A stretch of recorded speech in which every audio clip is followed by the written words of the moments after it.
खेड तालुक्यातील लोटे औद्योगिक वसाहत परिसरातून जाणाऱ्या मुंबई गोवा महामार्गाच्या चौपदरीकरणाचा औद्योगिक वसाहतीतील कारखानदार आणि स्थानिक लोकांना लाभ होण्याऐवजी ताप झालाय। ऐन पावसाळ्याच्या तोंडावर येथे सर्व्हिस रोड आणि अंडरपासचं काम सुरू करण्यात आलंय।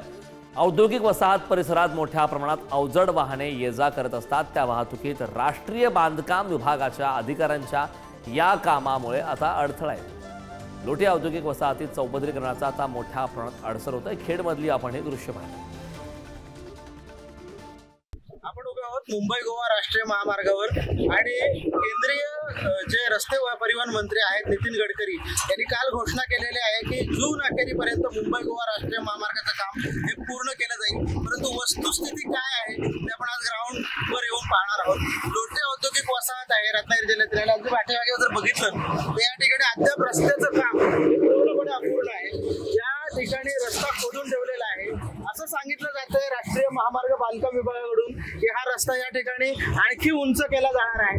दोन्ही बाजूला सर्व्हिस रोड बांधले जाणार आहे। परंतु अद्याप कोणत्याही प्रकारे सर्व्हिस रोडचं काम या ठिकाणी चालू झालेलं आपल्याला पाहायला मिळत नाही।